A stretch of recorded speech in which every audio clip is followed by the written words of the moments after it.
right, good evening, Vietnam. This is live from LZ Bunker. I'm your host, Ronny Ymbras.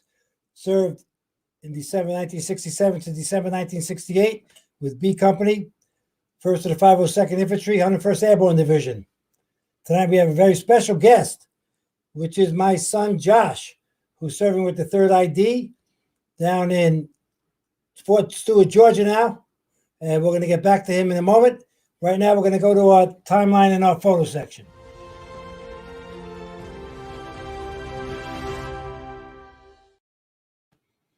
Okay, we're going to do that timeline. December 30th, 1964, President Johnson says, criticizing Ambassador Taylor for his inability to communicate sensitively and persuasively with the South Vietnamese government during the ongoing political crisis. Then there was an assassination of sorts. On the military situation, Johnson said, every time I get a military recommendation, it seems to me they want a large-scale bombing. Well, that would reduce the troop casualties. I've never felt that this war could be won from the air. And it seems to me that it would be much more needed, that it would be more effective if a larger, stronger use of Rangers and Special Forces and Marines or other military strength on the ground. And he plowed them in there, over 200,000 fighting men at one time. Johnson rejected calls from Westmoreland and Taylor, among others, to authorize reprisal bombings against North Vietnam. If we bombed the North, they probably would have surrendered sooner, citing political instability in Saigon. Okay.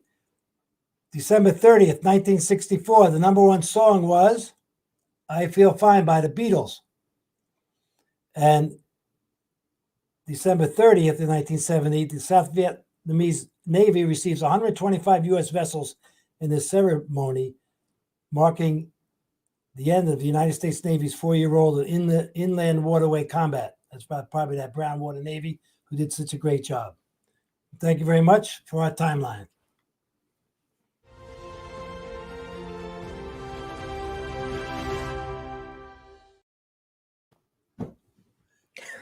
Okay, let's get the pictures time going. We're going to do our pictures now. Here, this is from Michael J. Vizard. This was during Lam San 17, probably February of 71. A Company, 101st Airborne Division, Camp Eagle.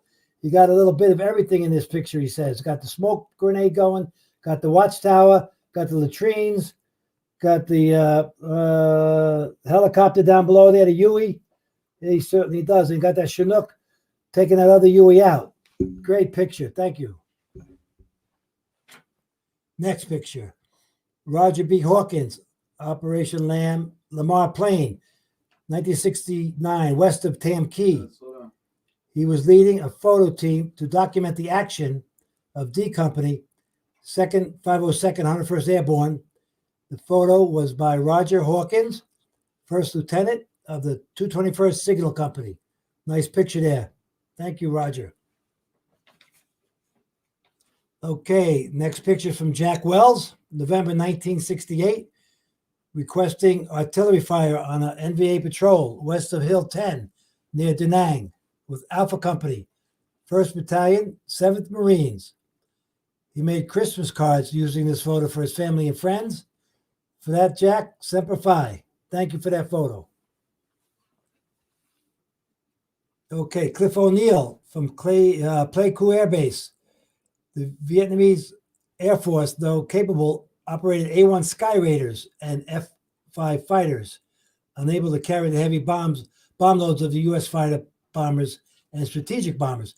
Those planes were really cool. They were like, thought I was fighting in World War II with the P-51 Mustang and stuff like that. But hey, we had what we had, and they gave us what they gave us. And thanks, Cliff, for that picture. Appreciate it. Charlie Ledbetter, Metro Section, 12th Marines in Phu Bai, Republic of Vietnam, 1966. Looks like a radar scope of some sorts or transmission station. Thank you, Charlie.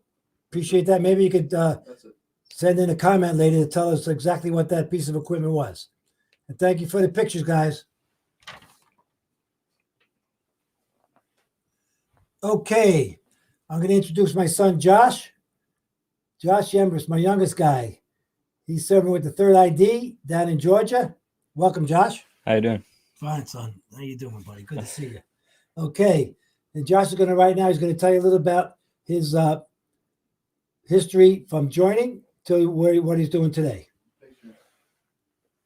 And we're going to show you some pictures here. There you go. This is actually this is my squad that I'm working with now. Okay. We finished our work in Hungary and wanted to get one last picture together before we headed out. Nice.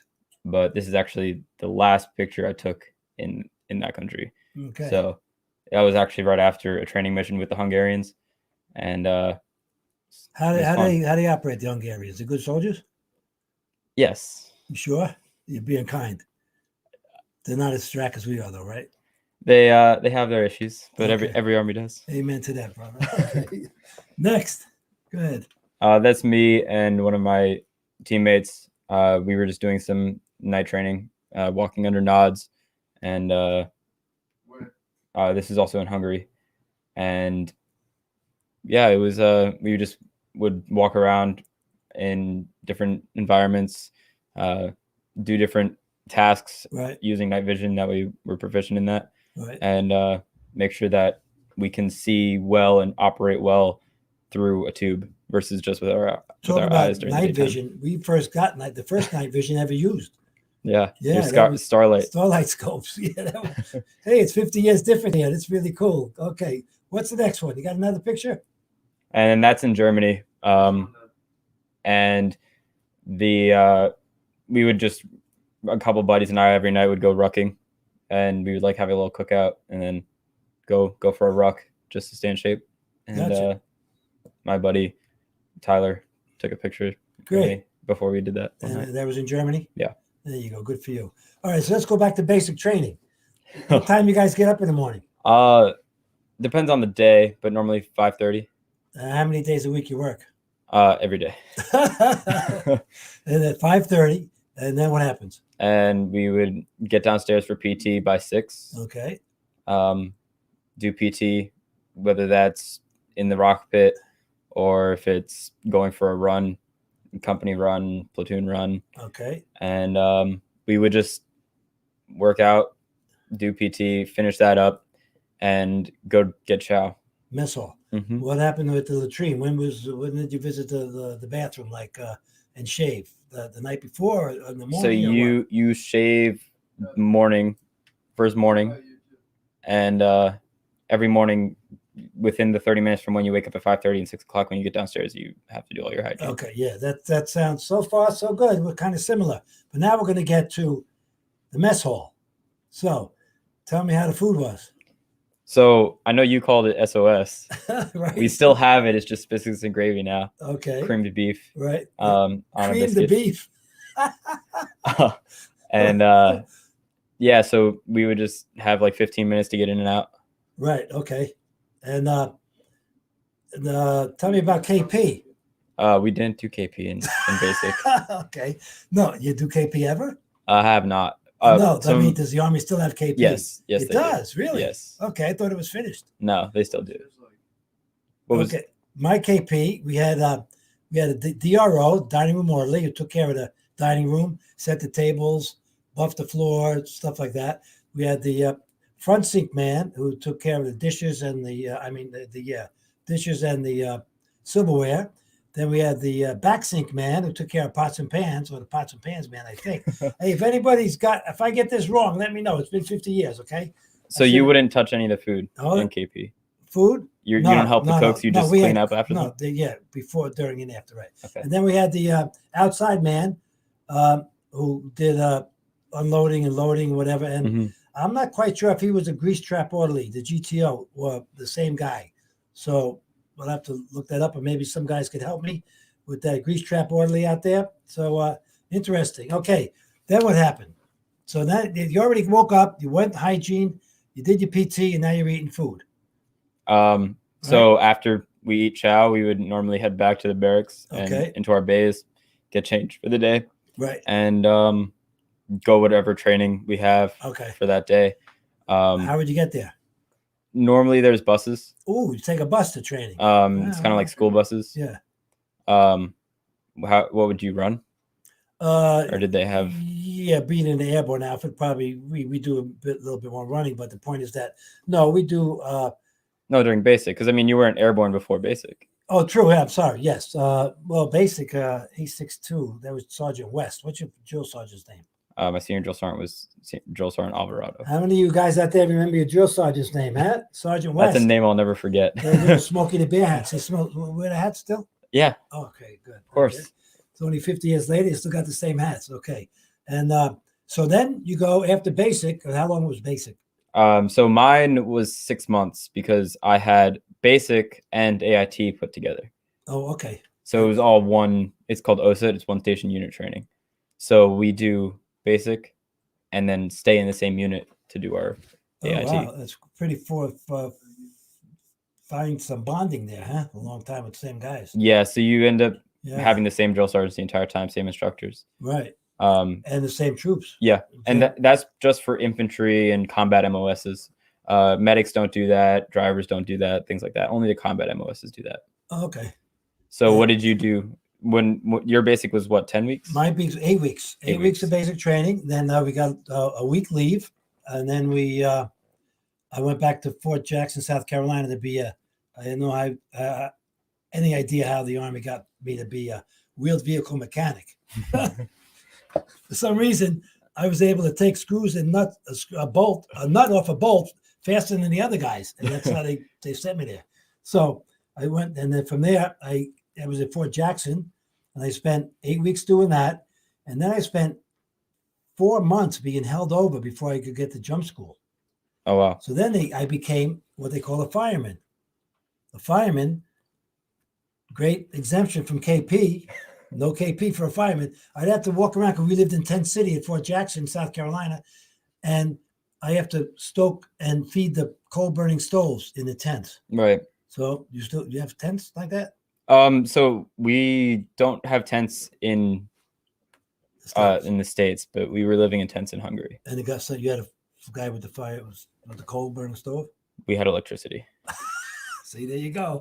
Upgrades 50 years later. I like that. So we have heaters. Okay. It did get pretty cold there at night, so the heaters did help. Okay. So after that, I remember I flew down there in June for your graduation, right? Mm-hmm. And that was a wonderful ceremony. Everything was really cool. Meeting all the guys, and the camaraderie you guys have is really amazing. And it was fun to see the parents with their kids. Most of the kids are 18, 19, 20 years old. So other than that, let's see. So, and after that, did you get directly reassigned during did you have orders to go to your unit before you graduated from basic? Yes. Or you did? So like you get your orders about a week or two before you graduate. Okay. Yeah. And so I find out that I'm going to Stewart, and when I get there, the rest of my unit's already in Europe. Okay. So I showed up to Rear D. And what unit was that? 315. 315. What was that? Infantry. The third of the 15th? Yes. Okay. 15th. Third Battalion, 15th Infantry Regiment. Of the 3rd Infantry Division. Gotcha. Okay. Yeah. And what does that regiment consist of today? Know. Well, we had now you're doing regiments. It's weird because back in the 50s they had parachute infantry regiments, and then they had battalions, and then brigades, and it all switches out at times because we had 4 companies in the battalion, and 3 battalions in a brigade, and 3 brigades in a division. Right. That's how it works now? Sort of. So it depends on the unit. Okay. We have 3 brigades. So 1st Brigade is on main post of Fort Stewart. 2nd Brigade is on its own area. And then 3rd Brigade is technically just Task Force 121. And that's in Fort Benning. Okay. But who's in Europe? So 2nd Brigade was deployed to Europe. Oh, they're all back now? Yeah, we're all back now. Okay, great. And yeah, so I showed up to my unit and there was nobody there. It was just like a couple guys. And then I eventually got shipped out and traveled for about 2 months before I finally got to my unit. Wow. So I showed up there, had to do quarantine because of COVID. Right. In Poland for 2 weeks. Okay. Then Well, where'd you fly into? I flew into Germany. Okay. So I went to Poland for 2 weeks for quarantine. Then they moved us to Germany, and we were supposed to be in Germany for like 12 hours. We got there one evening. We were supposed to sleep and head out the next day. Right. And then the bus didn't come. So we were there for a week, and then they were like, "Oh, the bus is coming now." We were like, "Okay." So we pack up. The bus didn't show again. And then we finally got to the point where 3.5 weeks later, the buses finally arrived, and I went to Romania. Okay. And you took a bus from Germany to Romania? Yes. How long did that take? 20 hours, 20 something hours. Oh, straight run. Yeah. Okay. We finally get there, and I find out that I'm not going to the company I thought it was. That's okay. It's the Army. And so I was supposed to go to ACO, right? And I ended up going to BCO. And ACO, huh? We never said that. We never said what? That. It was always A company, B company. Never heard ACO, BCO. Oh, that's really cool. Okay, that's good. So ACO was in Romania, BCO was in Hungary. Right. So now I'm just sitting in Romania by myself with like a couple other guys that are brand new trying to get to BCO, and we're just there for a month hanging out. We finally get a ride to Hungary, and then I finally got to my unit, and that was around August. Okay. Wow. All right. Well, like end of August. I got a big question for you here. Tell me about COVID situations in the Army. So when we were isolated on our own when we were all on our own in Hungary, it was just BCO there, and there was nobody coming in or out. It was just us. So we really didn't do much. No cases. We didn't really like have much structure for COVID. No exposure though, obviously. Yeah, no. So they clamped down. You were kind of like quarantine. I mean, yeah, because we were on our base and we did what we had to do, and we never really left. We never went into town. But yeah, we didn't really have to worry about it there. But before I left to go to Europe, I actually quarantined in the barracks for 2 weeks before I could even get on the plane. Yep. Okay. Then I had to quarantine in Poland. Oh, really? And then I would get COVID tests every time I moved to a new location. They had us go to like the TMP all the time. Like you would get your temperature taken. When we got to Romania, things really got locked down where you would have to wear a mask everywhere and everything like that. Okay. Yeah. But it wasn't like that prior because it was so isolated. It was just a few people. Right. And what kind of training missions did you do there? Mainly just working with the Hungarians, and so we like trained on foreign weapons with like their Dragunovs, their RPKs, their AKs, and then we would do like sticks missions. So like just I don't know what that means. It's a squad tactical exercise, okay, or situation tactical exercise, something like that. Right. So it's like small FTXs. Right. Okay. You know what an FTX is? Yeah, field training exercise. Yeah, so it's like a sticks is like a small one. we used to do those. Yeah. Okay. So we would go out and do these just one day, like couple hours, go do a patrol, or we would do live fire missions with the Hungarians. Really? Yeah. Artillery too, or just rifles, like some of them small arms? No, we did one live fire. It was combined arms. It was us. It was a Yankee, the tanks, and we would have our Bradleys.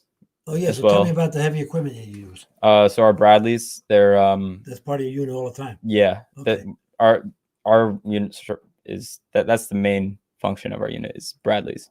Mechanized infantry. Yeah. Okay. So if our Bradleys are down, then we're down. Right. We don't do anything without them. Oh, interesting. Okay. And what about tanks?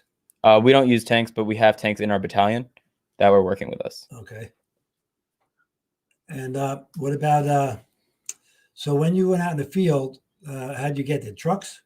The Bradleys. Oh, okay. Like a whole formation went out, or down the road, whatever you did. Yep. Okay. And what about how about leave? You get any leaves, any passes, any weekends off? No, because of COVID. Oh, really? Normally, we would have been able to go out into Wow. into Romania and stuff, but we couldn't because of COVID. We weren't allowed out of the base. Okay. And how was the food in Europe, or was it the army food? In Hungary, so in Romania, it was really good because it was an Air Force base. Oh. They get more jokes on Facebook than anybody if the Air Force does. It's like Air Force food. Oh my God. And so like they had nothing changes after 50 years. They had so the Air Force base had a 24 buckle straight and your buttons, everything tightened up. You know, they look at your uniform and see if you had any lint on your shoulder or something. Like I mean, no. So the commander, either the master sergeant major or the captain, whoever was lieutenant, never walked through the ranks inspecting you guys. No. Really? Wow, we had a lot of that. We only times we would get inspections for our weapons is after we use them. Okay. So we would go and do a mission, come back, clean them, and then they would check them before you hand them back into the armory. How about your barracks? You don't have barracks. Yeah, you have barracks, but how many people sleep in your room? In the States or over there? Here, over there. So over there, it was a big tent. Oh, that's right. Sorry, one big tent that everybody was kind of just in. Tell me about here. Here, I have a common area, and then my own quarters. You have an own room. Yes. He has his own room, guys. How about that? So, his own room. Fort Stewart's. Yeah, what were yours like? What barracks were you like? We had, I don't know, the whole platoon was in the back. 40 guys in the States with bunk beds. Yeah, yeah, yeah. Bunk beds. It was like basic training. What do you? Basic, you had that, right? Yeah. Well, so it was basic all the time. We had the basic thing where we were. Okay, yeah. So yeah, when I go into my barracks, I have a room key. Go in. I have my kitchen, my washer. Have your own kitchen. Yeah. He has his own kitchen, guys. My own washer, dryer. I have my bathroom and shower, and then there's private shower. Well, so my roommate and I share our kitchen, our washer, dryer, and our bathroom. So you have 2 rooms and a kitchen. Yeah, it's like a common area and then 2 rooms next to it. Wow. Yeah. Okay, that sounds good to me. So yeah, we have. I said we have 40 guys sleeping in the barracks. Everybody have an open latrine with maybe 10 toilets, 10 urinals, and 10 sinks or something. A big long mirror, and that was it. Yeah. Mm-hmm. Wow. 50 years though. We got to give you some credit. You know what I mean? To lighten up, right? Yeah, I couldn't imagine what it was like 50 years earlier than that. Yeah, you're right. That would have been World War I. Okay. So now, so you get up in the morning and you go to do your PT, then you go to chow, and then what was your typical day like? During what? In Europe. In Europe? Typical day. Which part of Europe? Okay. Tell them both, Germany and Romania. So Germany, since I was just traveling to my unit, we didn't really have a structure. We would wake up, do our own PT. So each squad does their own PT. No kidding. Who makes it up? Our squad leaders. Oh. But did you go on company runs every day? Because I know it's airborne, so you do a lot more running. Yeah, that's all I did. Yeah, we ran a lot. In fact, they had me running, and maybe you could relate to this. They would send me for 5 gallons of prop blast, and they would send me down the headquarters battery to the motor pool to get 5 gallons of prop blast. And they said, no, they have that down at A battery. So I'd run a quarter mile down to the A battery. Private Ymbras reporting for 5 gallons of prop blast. And they oh, no, they sent it to C battery yesterday. You got to go over there and get it. They had us chasing board stretchers, 2x4 stretchers. They had us canopy lights. We had to run after canopy lights. What about the time you had to run 5 miles because you crashed the XOs? Yeah, don't say that. Yeah, okay. Well, okay. One time I was driving the XO, and he asked me if I knew how to drive a stick. And of course, from New York, I'm going to say, of course, I know how to drive a stick.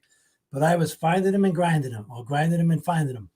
And in Fort Bragg, they had tank trails with these big plows would look like snow on the side of the road, but it was plowed up there. And I ran into the snow, even though it wasn't snowy. And the the XO made me run back to the barracks, like about 5 miles. So he got another ride. He called some other guy up, and they got a driver and brought him back. Well, at least you were a track star before you joined the Army. That's true. That was Captain Jackie Woods, Headquarters Battery, 1st of the 320th Artillery, Fort Bragg, 1967. There you go. Yeah, that was, thanks, Josh. Remember that. Yeah. Other than that, what's new about the new Army compared to the old Army that you could say? That you might know of. It's a lot more technology, of course. Oh yeah, right. Tell me about the thing on your head, the light, the camera. What is that thing? Night vision. No, that's all that is. The black tube. No, there's like something over here all the time. It like looks like a camera. The thing that like pivots Yeah. down. It's night vision. Oh, that's night vision. Okay. Yeah. Anything else that you have? Well, we have zoom scopes now, so like we can see like our optical zoom sights, Okay. which you guys didn't have. No. You just iron sights. And your weapon? M4. Nice. It works. What would you prefer? Well, they've been trying to upgrade to something a bit newer for a while now, and they're trying to do that now too. I think they got down to like 3 different prototypes that they're choosing between. But the M4, it's just if it gets dirty, it doesn't break, but it just stops working. It doesn't operate properly. Yeah. Well, that's like a lot of weapons. They said that about the M16. I never had a problem with the M16. A lot of guys like the M14. It was a much more reliable weapon, and I think it was more accurate. But the M16 was like automatic, you know. Yeah. Yeah. What? Okay, and what else we got here? How about leave time or weekend passes? Where did they let you go? Like locally? So yeah, since I'm in Georgia, I can go to Savannah and stuff like that. When on a weekend, you're allowed to go up to 150 miles away without a pass. Okay. If you want to go further than that, you have to have a pass. Right. But everything I want is right there. I have beaches. I have Sure, yeah. everything that I could want. So I'm not really too. We used to drive home from Fort Bragg on a Friday afternoon. If they give us a 3-day leave, they let us leave at 12 o'clock. We could take about 8 hours to drive from Fayetteville to outside New York City. We had 3 or 4 guys in the Shelby GT 350, which just came out.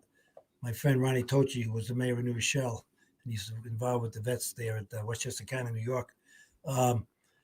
We got a ticket one time, and sure enough, somehow they let the guys go. You know, the cops are nice. State troopers, paratroopers, same thing. Yeah. You? We just stay local yeah, because we have Savannah right there. And plus the COVID probably. Yeah, we can't. Yeah, that doesn't help. Right. Well, what else we got here? How about recreation in the Army now? You have a pool hall. You got a softball field. We have the gym. That's mainly where me and my friends go most of the time. Okay. There's a pool in there if we want to. Oh, really? Jump in. Yeah. Okay. There's a pool, rock wall. It's a nice modern gym. Yeah. We also have on base, like, because the bases are more like small towns now. Right. They're not really like how they used to be, where it's just a military base. It's also like a community. Of course. So we have like, we have schools, we have like playgrounds and baseball fields, stuff parks. Like yeah, I got you. Okay. Exactly. And there's a golf course. There's the USO, which is like a free lounge for military members to go to. Right. It has like video games and stuff like that in there. Like, so you have an EM club? I don't know what that is. And this is a man's club. Yeah, that's the USO. Okay. Yep. So USO is on every base? Like, yep. Okay. Yep. Yeah. The only real extent of the USO I used to have when I got out after my second wound, I got out of the hospital and they reassigned me to Division Headquarters Rear. And in Benoit, I used to have to drive to Saigon to pick up bigwigs off the airport, generals or politicians or whatever, and drive them back to headquarters. And the USO was downtown Saigon. So that was I never got in there, but there's also USOs in most airports. Like Atlanta Airport has a nice one. Yeah, that's nice. There was USO. Everything's free of charge? Yeah. Yeah. So the vets will go in and they get refreshments and TVs and so whatever. Like when I was in Germany, there was a USO and we could go in there, get some soda, get chips, get burgers. Nice. For free. And how about the benefits? How are the benefits in the Army today? Pretty good. I mean, there's a lot of discounts everywhere. Yeah, Um, we never got that. yeah. Tell me about the medical thing with President Trump did. Hmm. Well, it's now you can go to your own doctor. Oh yeah. We always have to go to the military doctor. So yes and no. You can, but you also like if you get an injury on base, they're just going to take you to the military hospital. Right. If you get wounded Or sick. yeah, they're going to send you to the medics. But if like I'm home on leave right now and I get hurt, I can go to any doctor you want. Yeah. Okay. I don't have to go to like West Point. Right. Or like go to like some I got you. military base. So. Okay. That's cool. And any ideas about the future? Not yet. I'm thinking about doing some different things, but I'm not gonna. Come on. No. Give me a little surprise. We'll see how things go. Come on. I definitely want to go be in the Army longer than my original contract. Oh, really? But I'm not sure how yet. Okay, that's interesting. You like it? Parts of it. I want to see what's outside of Georgia. That's a really good idea. Yeah. You can never judge the Army on your first duty station. No, let me see. Where did I go? I went from how'd you get to when you signed up? How did you get to Georgia? Where'd you go for basic? Fort Benning. Okay, so how'd you get there from New York? They flew us. Really? They flew you? Yeah. Okay. We got on a train we went to Whitehall Street down in Lower Manhattan, and they had about 600 guys, I guess, or whatever, maybe 400 or whatever. Everybody got shots, first of all. And then they got on a train for a train ride to Fort Bragg, to Fort Gordon, Georgia. Yeah, it was in Fort Gordon. And then from Fort Gordon, I went to Fort Jackson, and then Fort Jackson back to Fort Benning, and from Fort Benning to Fort Bragg, and then from Fort Bragg to Fort Campbell, and then to Fort Saigon, and then back to Fort Hamilton, Brooklyn, which was the worst duty I've ever had. It sounds good. It was close to home. Interesting thing here. I knew I only had 6 months to go when I got back, and they were going to reassign me to the 82nd back at Fort Bragg because I served with the 101st when we were still on jump status.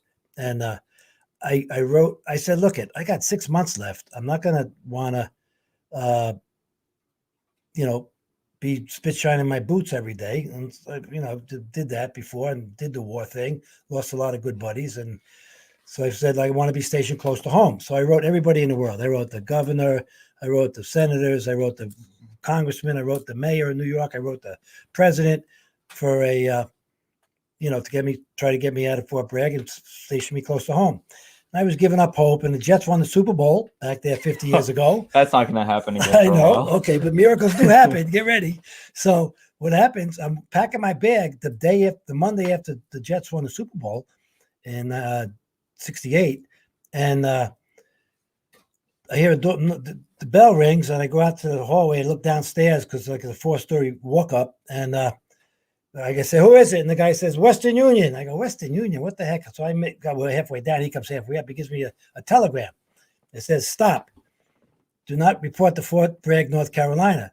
Report to Fort Hamilton, Brooklyn, which is 30 miles away. And I said, hallelujah. Check this out. Like the last day, the guy brings me a telegram. It's signed United States Senator Jacob Javits. I got the letter over here, right? So I say, this is so cool. So I report for my duty the next day. It was the worst duty in the world. It was the worst duty in the world. It was funeral details. Not everything can be peaches and cream in the Army. Yeah. You're gonna get if you get what you ask for. No, it's not gonna be what you asked for. But it was not good doing funeral details, being in charge of a ceremonial squad. Mm-hmm. We had 4 or 5 riflemen. We had pallbearers, and if an officer wasn't there, I'd have to give the flag to the parent or the wife of the soldier, which really stunk because I lost a lot of buddies over there. And I come back here, and it's like, who needs PTSD again? I mean, in a different form, like so weird. And the guys who were in the squad were like the Dirty Dozen guys, mother rapers and father rapers and criminals. And they were like on their last section Article 15 kind of deal, or all these articles, and they were like one step into prison, and yet they were doing, and it was like the worst guys in the world to try to control and be in charge of. Right. So between that and the funerals and the anxiety of the stress of the moment, and going to the funeral home for the ceremony, we'd have a guy stand on each side of the casket, and then we'd have the pallbearers to carry the casket out with the flag on it and into the hearse and get to the airport, cemetery, and do what had to be done. It was crazy duty. That was a really bad duty. I wish I went back to the 82nd, to tell you the truth. It was like whatever. But other than that, so what's your unit going to be doing now? Retraining. We're getting new vehicles. We're modernizing. Really? Mm-hmm. So we're getting new equipment. We're getting the newer versions of the Bradleys, bigger gun, better electronics. Nice. What kind of tanks associate with you? The Abrams? Yep. Okay. That's 90 millimeter. 120. Ooh, sorry, that's big. I think it's 120. Okay, that's okay. And what's up with you? How often do you train with your rifles and your other weapons, and throw hand grenades and stuff like that? All the time. Okay. Yeah. All right. Yeah, all the time. Great, Josh. My pleasure. We're going to do a sound off section now. Thank you very much, son. Love you. Welcome home. Thank you. And you're the best, kiddo. All right. Thank you out there. We're going to come back here and do a little sound off now.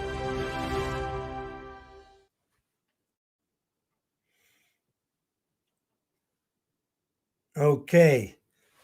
Cindy Brandt Ware. Great show. Love this and your laugh. Great stories. Thank you very much, Cindy. Okay, Kilo 19. They offer Antway to get easy college credits like correspondence courses.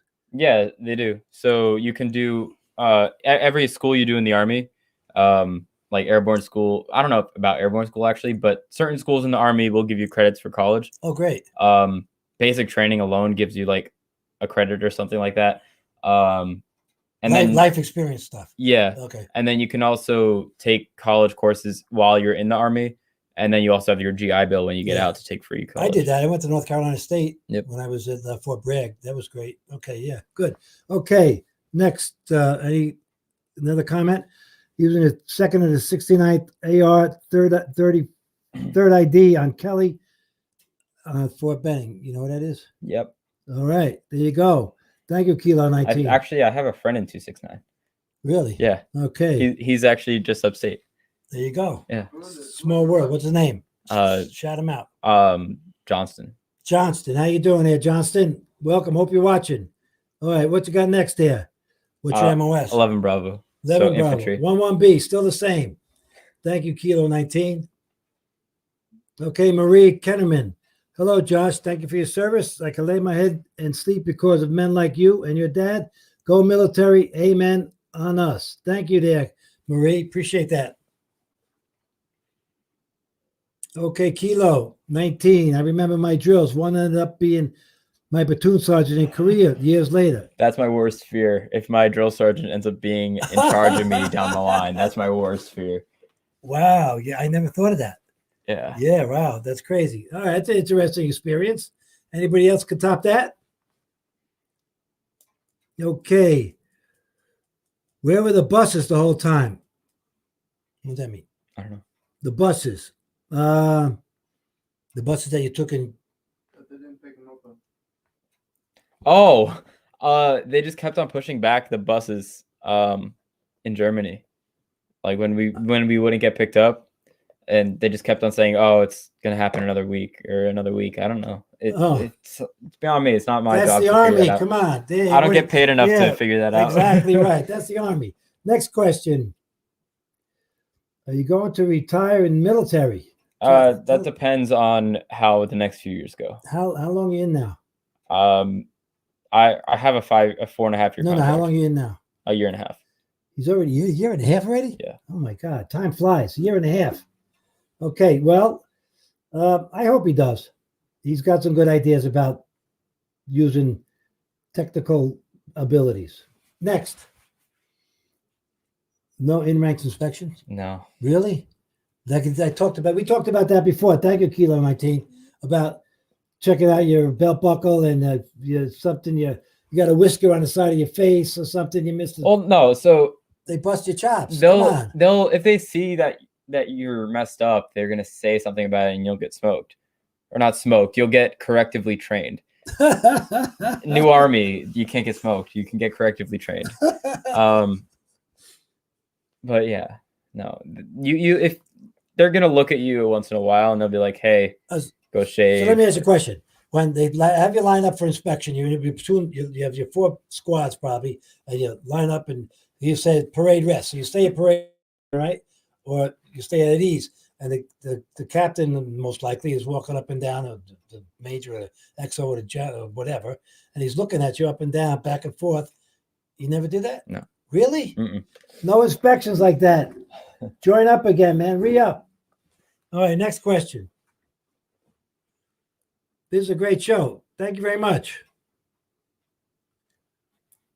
Prop blast was not a real thing, right? Oh, yeah, prop blast was right. Prop blast is just the wind that is made from the propeller. It's like accelerated wind. And when you jumped out of a plane, not only did you fall straight down, but you got pushed back with the prop blast, and that's prop blast. But no, it wasn't a real thing to find 5 gallons of it, because it was air, and that they just they jerk you around by like making you stupid or keeping you stupid. What does that say? That was exactly. Thank you. No, that was some NCO sending a new private on a useless endeavor. LOL. Exactly right. Yeah. Canopy lights, the whole deal. What's this? Liquid squelch. Oh, is he talking about the biscuits and gravy? No, liquid squelch is squelches are stuck on the radio. Oh, yeah. Okay. I don't know. Is that like? But oh yeah, grid squares. There you go. Oh yeah. Okay, I know what he's talking about. Right. Like go find the blinker fluid or something like that. Like right. Just go do something. Kick rocks. I got kind you. of thing. Yeah, they wanted us to get a 2x4 stretcher and canopy lights for our canopy for the parachute and prop blast, and I think that's about the only 3 things I heard. Any other guys out there got an idea about being goofed on in the army when you're trying to send you somewhere to get something, and everybody else is in on the game except you? Okay. There you go, Josh. Probably what is the coolest piece of technology? That was it. They had 1 pair of binoculars, I think, for the whole company. Yeah. Yeah, that was it. And now we all have one strapped to our rifle. Right. Yeah. They have that. You have scopes? Yeah. They have scopes on their rifles. We didn't have any scopes, except the snipers did. You have snipers in your unit? Yep. How many? It's usually like 6 or 7 people. What do they use? Barracks, like 50 cals. They have a couple different ones. 50 caliber rifle? Wow. So we have a 50 caliber, a Barrett 50 they cal. Can fly 2 or 3 miles. And right? they have like some AR-15 variant. They can shoot 2 or 3 miles, right? Yeah, but you don't shoot it that far. Well, I know they have some guy kill somebody about like a mile and a half away or 2 miles. Yeah, but that was a one-time thing. Okay. It's amazing that he was able to make that shot. That's good though. Okay. Did the Dirty Dozen guys ever get out of line? Your funeral my detail. guys? You asking me about your funeral detail? The funeral detail? Absolutely. Here we go. You want to hear some stupid stuff? We go in to the funeral parlor, before everybody, the family's allowed to get there and friends. So what do the guys do? They go in there and they get a deck of cards, and the guy's holding his hands like this across his chest. They put like 4 or 5 aces in his hand, like he's playing cards. Could you imagine this? These guys? And then every time something went wrong, like they trip or they stumble or slip or what, the F word would come out. I'm talking about right there at the funerals, right at the site of the burial. It was crazy. These guys were nuts. You're right. Dirty Dozen guys. Good question. Next. My morning routine. Okay, same thing. I forget what time we get up for. 4:30, 5:30, somewhere there, between there. Hit the latrine, 3 S's, shower, shave, and whatever. Shit, shower, shave. Yeah, and then we got to go out to PT, and then we did mess hall. I'm not quite sure if we did police call every day on the same grass around the barracks. I mean, what's going to show up? You know what I mean? I have no idea. Well, and then, how about field stripping a cigarette butt? You ever do that? What? You don't smoke though. They used to field strip. Anybody remember what field stripping a cigarette meant? With the filter, they strip take it out. Yeah, and like, okay. Thank you for that question. And I don't know what it was because I didn't smoke. I mean, I guess it was like that. Other than that, the routine, and we had KP. And the first one in there, and KP used to get up at 4 a.m, would try to get the DRO. The dining room orderly was cake. It was the best job ever. If you like to just get lost, you stay outside. And outside man, pots and pans stunk. So did side sink and back sink or whatever. I don't know. Other than that, okay, the old radios we had. Right, Prick 25 was that in Vietnam. Oh my! I remember somebody did that with an E5 when I got to. I used to send new privates to Commo shop and ask for Prick E7. Okay, you get that? Okay, thank you, Mr. Kilo. Next question. Field stripping. Yeah, there you go. You like that? Last question is, funerals are bad, but every time I see a hearse go by now with a flag over the coffin, that it never ends. That was 50 years ago. Yeah. Talk about PTSD. It's like everywhere around you. So thank you very much. And appreciate you guys listening. Welcome, Josh. Welcome back home, buddy. Thank you. For the time being. Enjoy the rest of your service. And Happy New Year, everybody. God bless you. See you next week for another show. And welcome home.